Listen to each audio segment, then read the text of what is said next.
युद्धामुळे संपूर्ण महाराष्ट्रामध्ये गॅस टंचाईला झालेली आहे। एकीकडे सरकार म्हणते की आमच्याकडे गॅस उपलब्ध आहे, पण दुसरीकडे आपण जर पाहिलं तर गॅस एजन्सीच्या बाहेर मोठ्या रांगा आपल्याला लागलेल्या पाहायला मिळतात। सकाळपासून या ठिकाणी जे आहेत रांगा लागलेल्या आहेत। सिलेंडर मिळाला पाहिजे किंवा कोणी केवायसी असेल किंवा आम्हाला ओटीपी आला पण अजून आम्हाला गॅस मिळालेला नाही, त्यामुळे या ठिकाणी नागरिकांनी सकाळपासूनच गर्दी केलेली आहे। आपण या HP गॅसच्या या अकोला गॅस सर्व्हिसच्या या गॅस सर्व्हिसच्या बाहेर आपण पाहू शकता की सकाळपासून नागरिकांनी या ठिकाणी रांगा लावलेल्या आहेत। गॅस काही म्हणत तक्रारी आहेत की मग आम्हाला गॅस नंबर लावला 15 दिवस झाले आम्हाला गॅस अजून आलेला नाही आहे। तर काहींचं म्हणणं आहे की बा आम्हाला म्हणजे अजूनही वारंवार आम्ही या ठिकाणी चक्रा मारतो पण आम्हाला नेमकं काय काम मिळत नाही आहे। या कारणामुळे या ठिकाणी सकाळपासून नागरिकांनी या ठिकाणी रांगा लावलेल्या आहेत।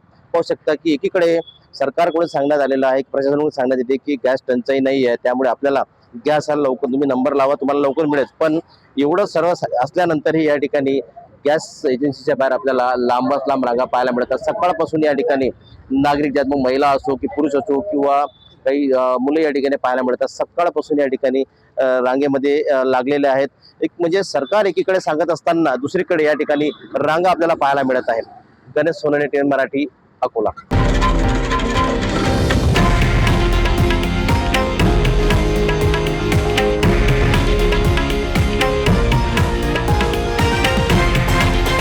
हे आहे देशातील नंबर 1 न्यूज नेटवर्क आणि आपण पाहत आहात TV9 मराठी, एकमेव।